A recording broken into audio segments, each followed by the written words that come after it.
నమస్తే, welcome to tea news. నేను అమల. బులెటిన్లో ముందుగా హెడ్లైన్స్. పార్టీ ఫిరాయింపు ఎమ్మెల్యేలకు Kolkata high court shock. Trinamool Congress MLA Mukul Roy పై అనర్హత వేటు.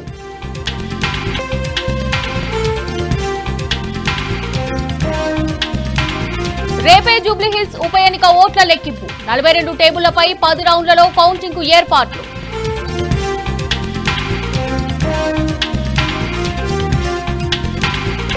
కొల్లాపూర్ నియోజకవర్గంలో కాంగ్రెస్ పార్టీకి భారీ షాక్. అధికార పార్టీని వీడి బీఆర్ఎస్ లో చేరిన హస్తం నేతలు.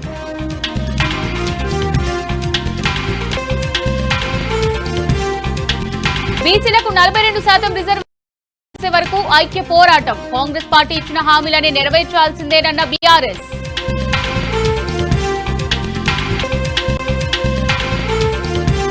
క్లాస్ రూమ్ లో నవ్వారని 36 మంది స్టూడెంట్స్ ను చితకబాదిన గెస్ట్ టీచర్. నాగర్ కర్నూలు జిల్లా కల్వకుర్తి బీసీ బాలుర గురుకుల పాఠశాలలో ఘటన.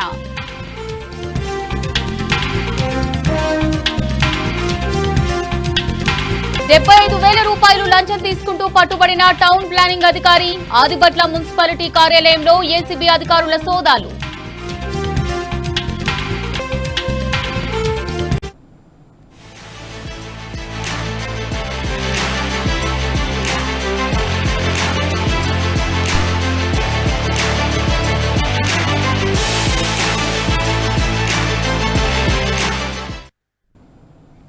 రైట్ గా జూబ్లీహిల్స్ ఉప ఎన్నిక లెక్కింపుకు సర్వం సిద్ధమైంది. రేపు ఉదయం 8 గంటలకు యూసుఫ్గూడలోని కోట్ల విజయ్ భాస్కర్ రెడ్డి స్టేడియంలో లెక్కింపు ప్రారంభం కానుంది. మొత్తం 10 రౌండ్లలో లెక్కింపు పూర్తి చేయాలని నిర్ణయించారు. దీనికోసం 42 టేబుళ్లను ఏర్పాటు చేయనున్నట్టు అధికారులు తెలిపారు. సాధారణంగా 11 టేబుళ్లపై కౌంటింగ్ నిర్వహిస్తారు. అయితే ఉప ఎన్నిక కావడం, ఉద్యోగులు అందుబాటులో ఉండడంతో ఎక్కువ టేబుళ్లను ఏర్పాటు చేసి త్వరగా లెక్కింపు పూర్తి చేయాలని ఈ నిర్ణయం తీసుకున్నారు. టేబుల్ వద్ద లెక్కింపు సిబ్బందితో పాటు అభ్యర్థి ఒక ఏజెంట్ కు మాత్రమే అనుమతిస్తారు. తొలుత 10 హోమ్ ఓటింగ్ బ్యాలెట్లు, 18 సర్వీస్ ఓట్లను లెక్కిస్తారు. అనంతరం ఈవీఎంలోని ఓట్ల లెక్కింపు ప్రారంభిస్తారు. ఉదయం 8:45 కల్లా తొలి రౌండ్ ఫలితం వెల్లడి కానుంది. మధ్యాహ్నం 12 గంటల వరకు లెక్కింపు పూర్తవుతుందని అధికారులు అంచనా వేస్తున్నారు.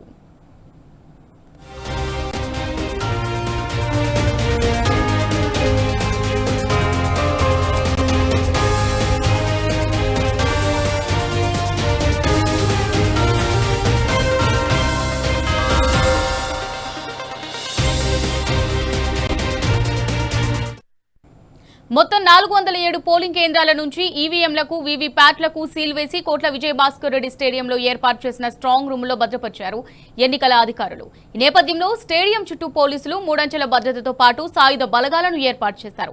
స్టేడియం లోపల, బయట 2 అంచెల భద్రతతో నగర పోలీసులు ఉన్నారు. స్టేడియానికి వెళ్లే దారులను మూసివేశారు. ఎన్నికల అధికారులు తప్ప ఇతరులు ఎవరూ లోపలికి ప్రవేశించకుండా కట్టుదిట్టమైన బందోబస్తు ఏర్పాటు చేశారు. సీసీటీవీ కెమెరాలను ఏర్పాటు చేశారు. బందోబస్తును ఉన్నతాధికారులు పర్యవేక్షించేలా వాటిని కమాండ్ కంట్రోల్ సెంటర్ కు అనుసంధానం చేశారు.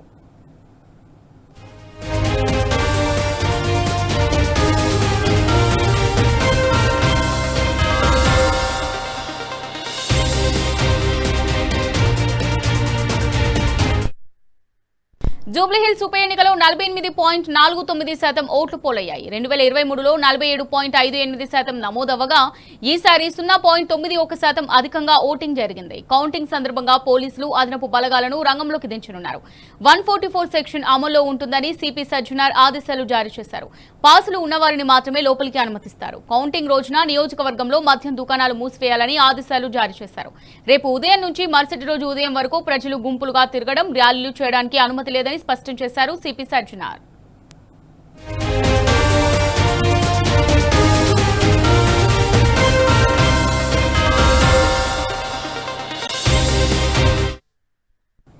రైట్ గా దీనికి సంబంధించి మరిన్ని డీటెయిల్స్ మా రిపోర్టర్ కిరణ్ లైవ్ ద్వారా అందిస్తారు. కిరణ్, మరి రేపైతే ఓట్ల లెక్కింపు జరగనుంది, మరి దీనికి సంబంధించి డీటెయిల్స్ ఏ విధంగా ఉన్నాయి? రేపు ఉదయం 8 గంటలకు జూబ్లీహిల్స్ ఉప ఎన్నికల కౌంటింగ్ ప్రారంభం కాబోతోంది. ఇందుకు సంబంధించి పూర్తి స్థాయి ఏర్పాట్లన్నీ కూడా ఎన్నికల అధికారులు చేశారు. ఉదయం 8 గంటలకు కౌంటింగ్ ప్రారంభం కాగానే ఇటు పోస్టల్ బ్యాలెట్ల లెక్కింపు ఉంటుంది. ఆ తర్వాత ఈవీఎంలో ఉన్నటువంటి ఓట్ల లెక్కింపు ప్రారంభమవుతుంది. ప్రస్తుతం కోట్ల విజయ భాస్కర్ రెడ్డి స్టేడియంలో మొన్న రాత్రి నుంచి కూడా ఏదైతే బందోబస్తు కొనసాగుతుంది. పూర్తిగా 3 అంచెల భద్రతను ఏర్పాటు చేసి స్టేడియం చుట్టుపక్కల పోలీసులు కూడా భారీగా మోహరించారు. ఎక్కడికెక్కడ కట్టుదిట్టమైనటువంటి భద్రతను ఏర్పాటు చేసినటువంటి పోలీసులు పోలీసులు పూర్తి స్థాయిలో ఎన్నికల కౌంటింగ్ కు సంబంధించినటువంటి ఏర్పాట్లు కూడా చేశారు. ప్రధానంగా 42 టేబుల్స్ 10 రౌండ్లుగా విభజించారు. అందులో ఉదయం 8:15 నుంచి మొదలు పెడితే 8:30 నుంచి ఈ ఓట్ల లెక్కింపు ఈవీఎంలో ఉన్నటువంటి ఓట్ల లెక్కింపు ప్రారంభమవుతుంది. మొత్తంగా 109 పోస్టల్ బ్యాలెట్లు ఉన్నాయి. వాటిని ముందుగా లెక్కించిన తర్వాత ఈ ఈవీఎంలో ఉన్నటువంటి ఓట్ల లెక్కింపు ప్రారంభమవుతుంది. షేక్పేట్ నుంచి మొదలుకొని ఎర్రగడ్డ వరకు ఈ డివిజన్ల వారీగా కొనసాగుతున్నటువంటి నేపథ్యంలో పూర్తిగా రేపు ఉదయం ఈ ఓట్ల లెక్కింపుకు సంబంధించినటువంటి ఏర్పాట్లు కూడా జరుగుతున్నాయి. ఇంకా పూర్తి స్థాయిలో ఎక్కడికక్కడ బందోబస్తు కూడా ఇటు కేంద్ర పోలీసులతో పాటు ఈ కేంద్ర బలగాలతో పాటు ఉన్నటువంటి వాళ్ళంతా కూడా బందోబస్తు కొనసాగుతున్నటువంటి పరిస్థితులు మనకు కనిపిస్తా ఉన్నాయి. ముఖ్యంగా మొన్న జరిగినటువంటి ఎన్నికల్లో కేవలం 0.91% మాత్రమే కొంత పోలింగ్ పర్సంటేజ్ పెరిగింది.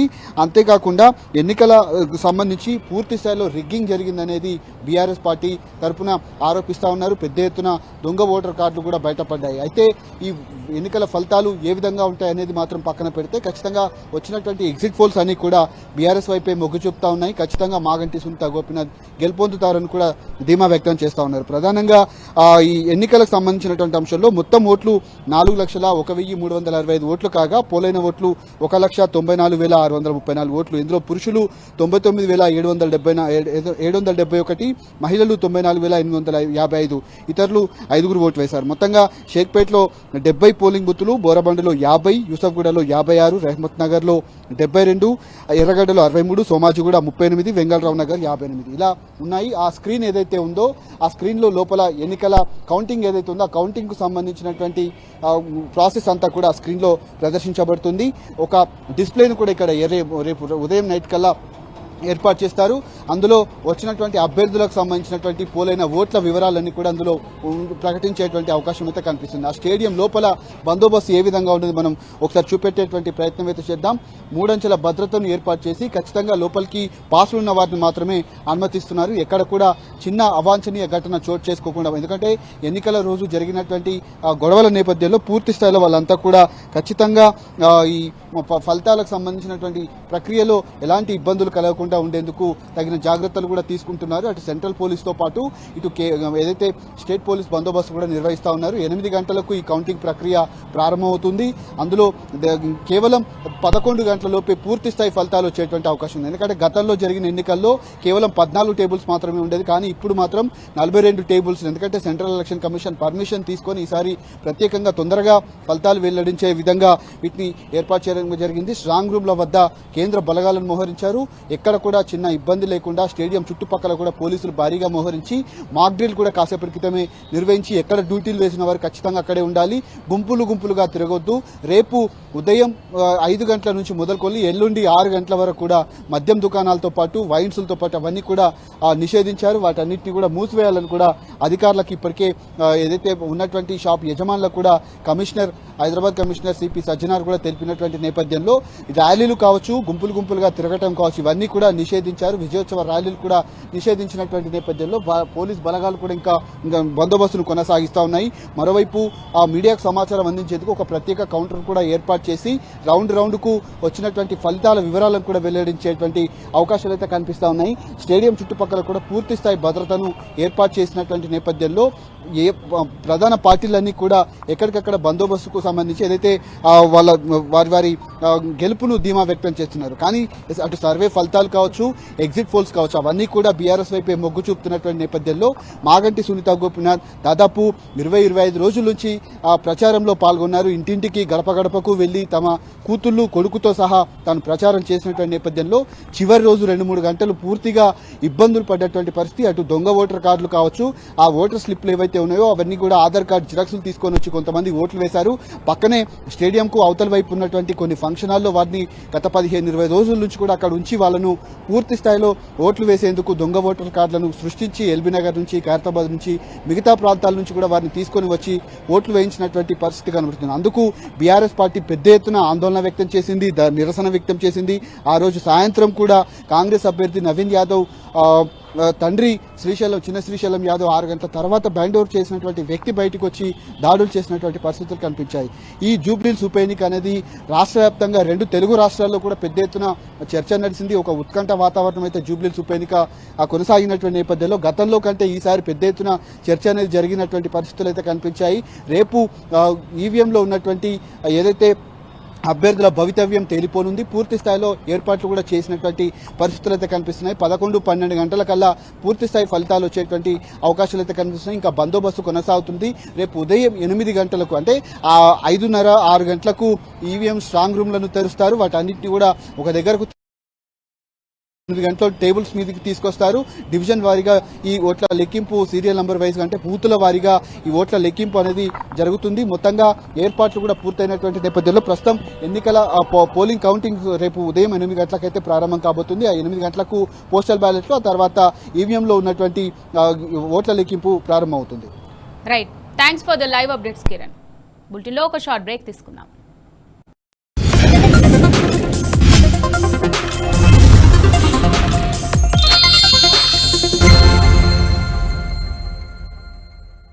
నాణ్యతపై ఎంతో నమ్మకం, అందుకే బిర్లా ఓపస్ అష్యూరెన్స్. 1 సంవత్సరంలోపు పెయింట్ కి ఏమైనా అయితే పెయింటింగ్ మళ్లీ వేసిస్తాం. రిజిస్టర్ చేసుకోండి birlaopus.com లో. జవహర్ నగర్ మున్సిపల్ కార్పొరేషన్ తొలి మేయర్ శ్రీమతి మేకల కావ్య గారికి జన్మదిన శుభాకాంక్షలు. Best compliment from BJ contractor. Namaste Telangana today సమర్పించు ఆటో షో. అన్ని రకాల వాహనాల ప్రదర్శన మరియు అమ్మకం. నవంబర్ 15-16 తేదీలలో అన్ని ప్రముఖ ఆటోమొబైల్ సంస్థలు మరియు బ్యాంకులు మన వరంగల్ పట్టణంలోని హయగ్రీవచారి గ్రౌండ్, బాలసముద్రం, హన్మకొండలో. Main sponsors Adarsh automotives private limited. Gift sponsors Mangalya shopping mall. Media partner T news. Digital partner Suman TV. Stalls కోసం సంప్రదించండి 9182777552.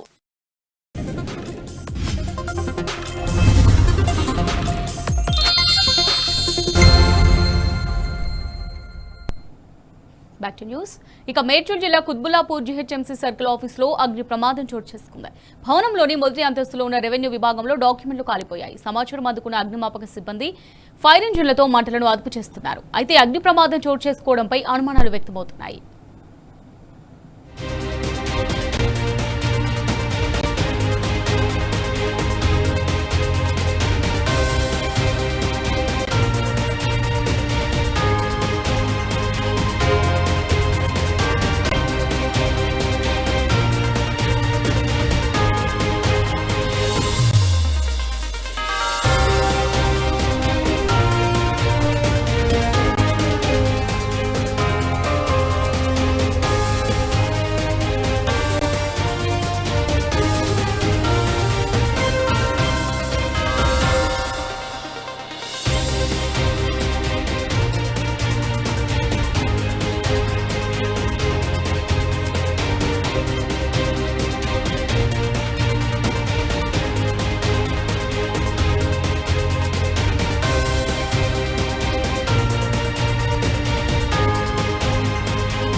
ఇక రాష్ట్ర ఆర్థిక పరిస్థితిని రేవంత్ రెడ్డి అధోగతి పాలు చేశారని ఎమ్మెల్సీ దాసోజు శ్రవణ్ ఫైర్ అయ్యారు.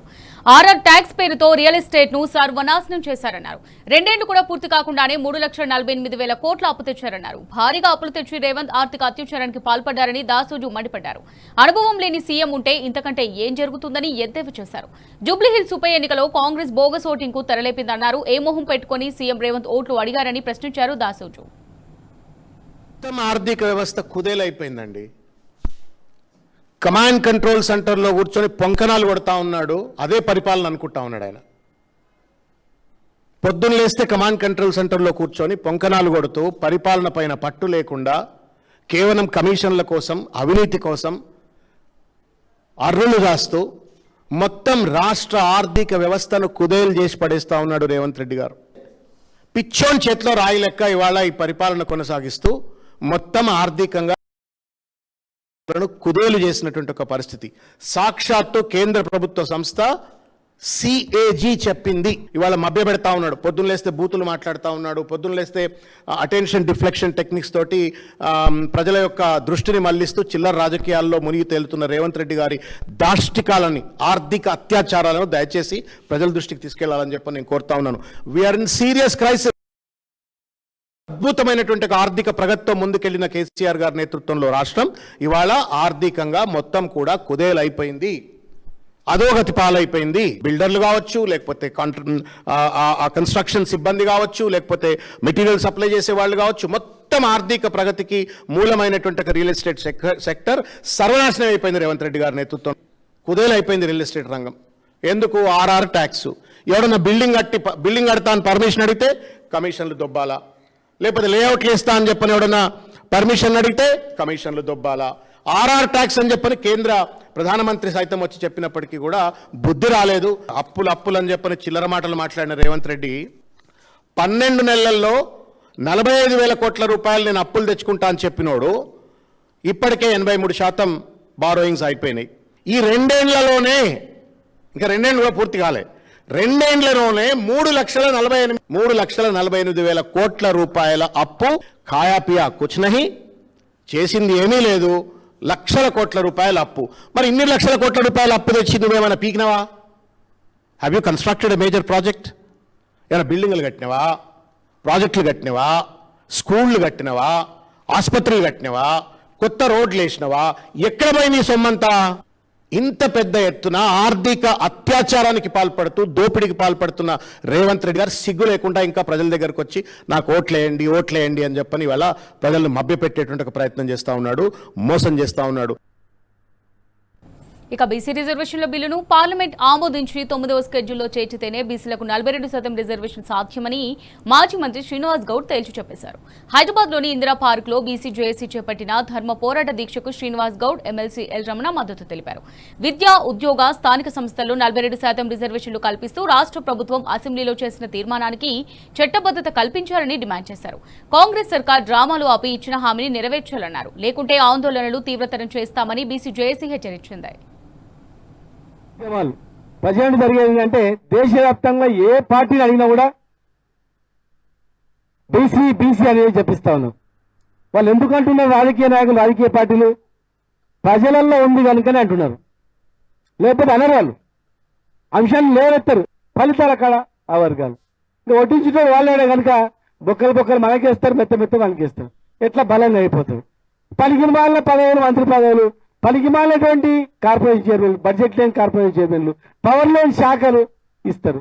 మరి ఇంత ఇస్తాం అంత ఇస్తామంటారు. ఇలా 42% ఓన్లీ రాజకీయ గురించి డ్రామా చేస్తున్నారు. కానీ విద్యార్థుల గురించి, విద్యా, ఉద్యోగాలు, రాజకీయ 3 రిజర్వేషన్ల పైన బిల్లులు పాస్ అయినాయి. మరి 2 ఎందుకు అంటలేరు? రిక్రూట్మెంట్ అవుతున్నాయి, ఎందుకు ఇస్తున్నారు? 42% ఎడ్యుకేషనల్ ఇంటర్వ్యూ అవుతున్నాయి, డాక్టర్లు, ఇంజనీర్లు వస్తున్నారు. మరి మన వాళ్ళు ఎంతమంది ఇంజనీర్లు అవుతుంది? పార్లమెంట్ లో బిల్లు పాస్ అయితేనే వస్తుంది.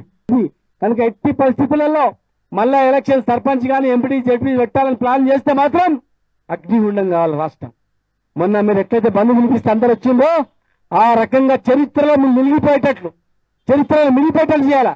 మనం చేసేదే రాజకీయ ప్రక్రియ ద్వారానే అసెంబ్లీలో బిల్లు పాస్ అయితేనే, పార్లమెంట్ బిల్లు పాస్ అయితేనే వస్తుంది. తెలంగాణ వచ్చింది కూడా అట్లనే. తెలంగాణ ఉద్యమం చేసేటప్పుడు కూడా ఎట్లా వస్తే తెలంగాణ ఓటు తెస్తాడు, ఓటు దేకడన్నా.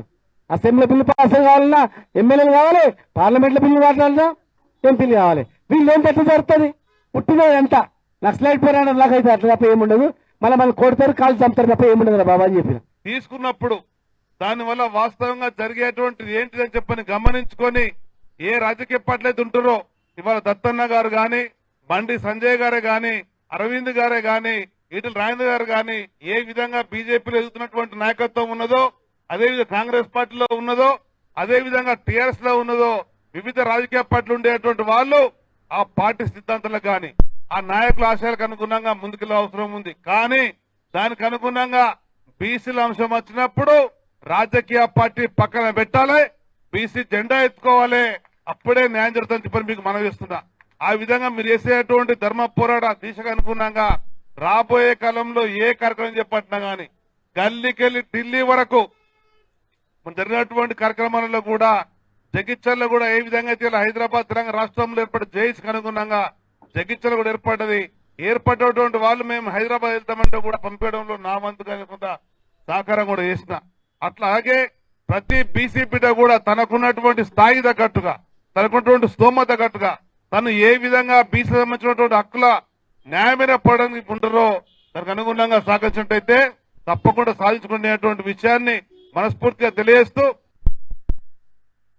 ఇక స్థానిక సంస్థలో బీసీలకు చట్టబద్ధంగా 42% రిజర్వేషన్లు కల్పించిన తర్వాతే ఎన్నికలు నిర్వహించాలని Telangana BC JAC chairman Rajya Sabha సభ్యుడు ఆర్ కృష్ణయ్య డిమాండ్ చేశారు. హైదరాబాద్ బర్కత్పురాలో విద్యార్థులతో కలిసి ర్యాలీ నిర్వహించారు. 42% రిజర్వేషన్ల కోసం చట్టసభలో బిల్లు ఆమోదించి గవర్నర్ వద్దకు పంపినట్టుగా గుర్తు చేశారు. అయితే అందువల్ల ఎలాంటి న్యాయపరమైన అవరోధాలు ఉండవన్నారు. హైకోర్టులో రిజర్వేషన్ల బిల్లుపై ప్రభుత్వం సమర్థ న్యాయవాదులను పెట్టి వాదించాలని కోరారు. అని ఆలోచించకుండా చట్ట ప్రకారం బీసీలకు 42% రిజర్వేషన్లతో ఎన్నికలకు వాళ్ళకి చెప్పింది మోహన్. ఎందుకంటే ఇన్ని రోజులు ఆగిన అసెంబ్లీలో బిల్లు పాస్ చేశారు. రాజ్యాంగం ప్రకారం 243 D6 ప్రకారం జీవో జారీ చేశారు. అట్లాంటప్పుడు ప్రభుత్వానికి ఈ కేసు చాలా బలంగా న్యాయం ఉంది, బలమైన కేసు.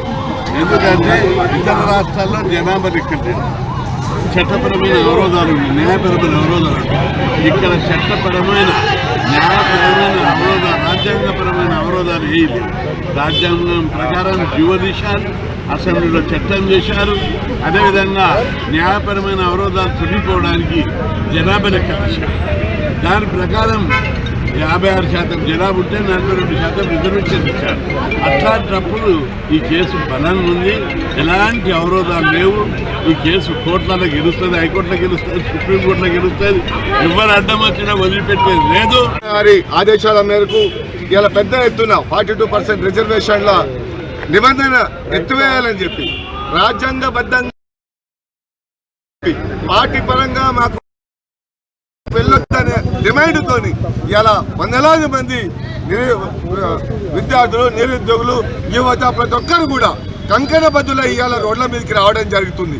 ఇలా జాక్ చైర్మన్ ఆర్ కృష్ణ గారి నేతృత్వంలో వ్యాప్తంగా పెద్ద ఎత్తున దీక్షలు, ర్యాలీలు, బైక్ ర్యాలీలు, పెద్ద ఎత్తున ఉద్యమాలు చేపడుతున్నాం. దానికి కారణం రాజ్యాంగబద్ధమైనటువంటి హోదాతోని ఎలక్షన్లకు వెళ్ళాలనే ఒక ఆలోచనతో. ఇలా రేపు ఈ 4 రోజులలో ఎట్లాగో కోర్టు జడ్జిమెంట్కి వస్తుంది కాబట్టి బలమైనటువంటి జడ్జి వాదనలు వినిపించి సబ్జెక్ట్ ఉన్నటువంటి అడ్వకేట్ జనరల్ని పెట్టి మరి దీన్ని గెలిపించే విధంగా మన గౌరవ ముఖ్యమంత్రి రేవంత్ రెడ్డి గారు మరి ఒక కార్యాచరణ చేపట్టాలనేది ప్రధానమైనటువంటి డిమాండ్. ఇలా 50 సంవత్సరాలు పోరాడి ఇలా 42% రిజర్వేషన్లను ఒక కొలికి తీసుకురావడం జరిగింది. ఇది మామూలుగా రాలేదు. ఉద్యమాలు, ధర్నాలు, రాస్తారోకోలు చేస్తే ఇలా అన్ని పార్టీలు ఏకత్వంలో భిన్నత్వం లాగా మన అసెంబ్లీలో తీర్మానం చేయడానికి. ఇక నాగర్ కర్నూలు జిల్లా పెద్దకొత్తపల్లి మండలంలో జరిగిన ఆటో ప్రమాదంలో గాయపడ్డ విద్యార్థులను మాజీ ఎమ్మెల్యే బీరం హర్షవర్ధన్ రెడ్డి పరామర్శించారు. విద్యార్థులకు మెరుగైన వైద్యం అందించాలని వైద్యులకు సూచించారు. రేవంత్ రెడ్డి పాలనలో విద్యా వ్యవస్థ పూర్తిగా సర్వనాశనమైందని బీరం హర్షవర్ధన్ రెడ్డి మండిపడ్డారు. విద్యా వ్యవస్థపై పర్యవేక్షణ లేకపోవడమే ప్రమాదాలకు కారణమన్నారు బీరం హర్షవర్ధన్ రెడ్డి.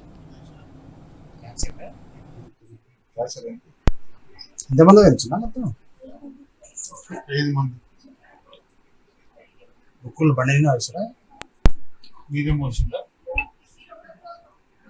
విద్యార్థులు గాయపడి 3 రోజులైనా మరి ప్రభుత్వం పాఠశాలలకు బుక్స్ పంపించాల్సినటువంటి ప్రభుత్వం సప్లై పాఠశాలకు పంపించకపోతే ఆ బుక్కులు తెచ్చుకోవడానికి వచ్చిన విద్యార్థులు దురదృష్టవశాత్తు బోల్తాపడ్డం. దీనికి అంతటికీ నిర్లక్ష్యం మరి మండల స్థాయిలో ఉన్నటువంటి ఇక్కడ ఈఓ గారు, ఈఓ దగ్గర నుంచి ఎంఈఓ, మరి స్కూల్స్ పంపించాల్సినటువంటి ఎంఈఓ మరి డిస్ట్రిబ్యూట్ చేయకపోవడం మరి ఈరోజు ఇంత యాక్సిడెంట్ జరిగి వాళ్ళ చేతులు ఇరిగి ఒక అబ్బాయి తీవ్రంగా గాయపడి నిమ్స్లో ఉంటే ప్రభుత్వం నుంచి స్పందన లేదు. పూర్తిగా ప్రభుత్వం చేతులు ఇరిగి ఉంది. ఈరోజు తూతూ మంత్రంగా కాంట్రాక్ట్ అవుట్సోర్స్ ఉద్యోగులను టెర్మినేట్ చేసి చేతులు దులుపుకుంటా ఉన్నారు. జిల్లా కేంద్రంలో ఉన్నటువంటి ఏ ఒక్క అధికారి కూడా 3 రోజులైనా సరే వచ్చి విద్యార్థులను పరామర్శించకపోవడం చాలా దురదృష్టకరం, చాలా బాధాకరం. తీవ్రంగా మేము టీఆర్ఎస్ పార్టీ తరఫున దీన్ని ఖండిస్తూ ఉన్నాం. దీనికంతా బాధ్యుడు డిఈఓను వెంటనే సస్పెండ్ చేయాలి. మీకు చిత్తశుద్ధి ఉంటే ఈరోజు యాక్సిడెంట్ అయ్యి ఆ పిల్లలు చిన్న పిల్లలు ఇంకేదైనా జరుగుంటే ఆ కుటుంబాలకు తీరని బాధ, తీరని దుఃఖం మిగిలేదు. ఈరోజు వాళ్ళ తల్లిదండ్రులు ప్రభుత్వ పాఠశాలలు చదివిస్తున్నారంటే ఆర్థికంగా లేనటువంటి కుటుంబాలే. వాళ్ళ మంచి తెలుగుతున్నటువంటి బాధ్యత ఎవరిది? ప్రభుత్వంది కాదా? ఈరోజు ప్రభుత్వం ఇంత యాక్సిడెంట్ జరిగితే, ప్రమాదం జరిగితే ఒక జిల్లాలో ఉన్న జిల్లా హెడ్ క్వార్టర్లో ఉన్న డిఓ కూడా కనీసం వచ్చి చూడలేదంటే మరి ఈ సంఘటనపై ప్రభుత్వానికి ఉన్న చిత్తశుద్ధి, ఇక్కడ పనిచేస్తున్న అధికారులకు ఉన్నటువంటి చిత్తశుద్ధి ఏంటనేది చెప్తాను. మేము డిమాండ్ చేస్తూ ఉన్నాం. బీఆర్ఎస్ పార్టీ తరఫున ముఖ్యమంత్రి గారిని డిమాండ్ చేస్తూ ఉన్నాం. దీనికి సొంత జిల్లా అని చెప్పుకున్న ముఖ్యమంత్రి గారు శాఖ కూడా మీ దగ్గరనే ఉంది. డిఈఓని వెంటనే సస్పెండ్ చేయాలి. ఇక ఖమ్మం కలెక్టరేట్ దగ్గర ఉద్రిక్తత నెలకొంది. రైతాంగ సమస్యలు పరిష్కరించాలని ఏఐకేఎంఎస్ ఇచ్చిన ఆందోళన పిలుపుతో అన్నదాతలంతా కదం తొక్కారు. కాంగ్రెస్ ప్రభుత్వ తీరుపై అసంతృప్తి వ్యక్తం చేస్తూ రైతు సంఘం నేతలు కలెక్టరేట్లోకి చొచ్చుకెళ్లే ప్రయత్నం చేశారు. బారికేడ్లు దాటుకుని కలెక్టరేట్లోకి దూసుకెళ్లారు. కాగా పోలీసులు వారిని అడ్డుకున్నారు. రైతు సంఘం నేతలు ప్రతిఘటించడంతో ఇరువురి మధ్య తోపులాట జరిగింది. మోంతా తుఫాన్ బాధితులను ఆదుకోవాలని అఖిల భారత రైతు కూలీ సంఘం ఖమ్మం జిల్లా కమిటీ నాయకులు నినదించారు. తడిసిన పత్తి, మొక్కజొన్న, వరిధాన్యాన్ని ప్రభుత్వమే మద్దతు ధరకు కొనుగోలు చేయాలని డిమాండ్ చేశారు. ఖమ్మం జిల్లాలోని అన్ని మండల కేంద్రాల్లో సీసీఐ, ఐకేపీ ధాన్యం కొనుగోలు కేంద్రాలు ఏర్పాటు చేయాలన్నారు. నెల రోజులుగా రైతులు ఇబ్బంది పడుతున్నా ప్రభుత్వం కనీసం పట్టించుకోవడం లేదని మండిపడ్డారు.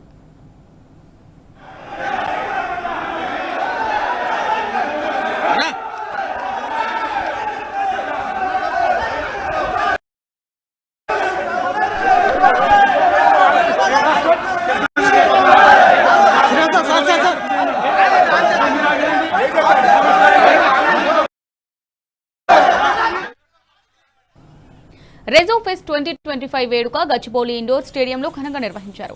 రెసిడెన్స్ జూనియర్ కాలేజీలు, స్కూల్స్ సంయుక్తంగా నిర్వహించిన ఈ వార్షిక విద్యా మహోత్సవం 2 రోజుల పాటు వైభవంగా సాగింది. ఈ వేడుకలో రాష్ట్రంలోని 35 క్యాంపస్లకు చెందిన 7,000 మంది విద్యార్థులు ఉత్సాహంగా పాల్గొన్నారు. ప్రారంభోత్సవ వేడుకకు వివిధ రంగాల ప్రముఖులు హాజరయ్యారు. తెలంగాణ ఇంటర్మీడియట్ బోర్డు కార్యదర్శి S Krishna Aditya, Zaggle executive chairman Raj P Narayan, BrahMos aerospace CEO MD doctor Jayathirth R Joshi, commissioner of police C Anand ముఖ్య అతిథులుగా పాల్గొన్నారు. ఈ వేడుకలో ప్రముఖ సినీ తారలు, దర్శకుడు నాగ్ అశ్విన్, నటులు శర్వానంద్, కిరణ్ అబ్బవరం, ప్రియదర్శి, యాంకర్ సుమా కనకాల, సినీ నటి ఆనంది పాల్గొన్నారు. రెసో ఫెస్ట్ అనేది జిజ్ఞాస, సృజనాత్మకత, స్వభావం అనే 3 అంశాల పండుగ అన్నారు. Residence educational institution managing director N Purnachandrarao, residence ఒకే విజన్ నుంచి ప్రారంభమై స్కూల్స్, జూనియర్ కాలేజీలు, ఫౌండేషన్ ప్రోగ్రాంలు, ఈ లెర్నింగ్ విభాగాలను కలిగి ఉన్న సమగ్ర విద్యా వ్యవస్థగా ఎదిగిందని గుర్తు చేశారు.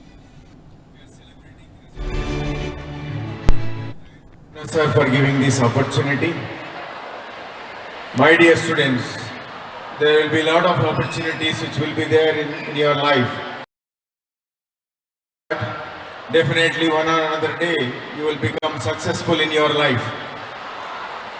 As you can take our Puna sir as an inspiration, who started this college in 2018 in Hyderabad with a small 2 branches, and today Resonance is having 30 plus branches as in junior colleges, and 16 new schools were opened. 3 out of every 4 has achieved seats in IIT, NIT, IIIT and GFTS. And I also thank all the parents who have been here, who came for their awards. I also congratulate all faculty members. So on the stage, I'm very, very happy to share as the recent progress card secretary is announced. So last year, out of all students who are studying with Residence Hyderabad, 3 out of every 4 are able to get merit seats. That's a big achievement. Thanks to all the team members who are on the stage. Kudos to all your efforts. On this occasion, so more than any other celebrities, so these are the biggest celebrities of our class. So all of you agree or not? All the teachers of the day celebrated. నాకు మీ అందరి video ఒకటి చూపించారనమాట. అంటే మీ pest ఎలా జరుగుతుంది, students vibe ఎలా ఉంటుంది అని నాకు ఒక వీడియో చూపించడమే. దాంట్లో ఒక కోట్ రాస్తుందన్నమాట వీడియోలో. 10,000 మంది స్టూడెంట్స్ కోరుకున్న వరం అబ్బవరం అనగా నాకేం అర్థం కాదండి. పిచ్చి నేర్చుకుని ఏం చేస్తాను ఇది, నాకేం అర్థం కాక లేదు. ఎట్టి పరిస్థితుల్లో రావాలి, మిమ్మల్ని కలవాలనుకున్నాను. చాలా సంతోషంగా ఉంది ఇక్కడికి రావడం. ఏదో వయసులో కొంచెం పెద్ద కదా ఏమన్నా చెప్తామంటే మీ అంత స్కిల్ మాకు ఉండదు. ఇప్పుడు మీ పక్కన కూర్చొని ఏదైనా టెక్నాలజీ గురించి మాట్లాడదామంటే మీకు తెలిసిన టెక్నాలజీలో 50% కూడా నాకు తెలియదు. అడ్వాన్స్డ్ ఉన్నారు ఇప్పుడు అన్నిట్లో, అంత ఫాస్ట్గా ఉన్నారు. And I'm so happy. Technology wise అందరూ చాలా గట్టిగా నేర్చుకుంటున్నారు. అంటే మేము మీ వయసులో ఉన్నప్పుడు మాకున్న స్కోప్ కన్నా ఇప్పుడు మీకు చాలా అమ్యూనిటీస్ ఉన్నాయి. And I'm so happy. Right, ఇక bulletin updates, keep watching 10 News.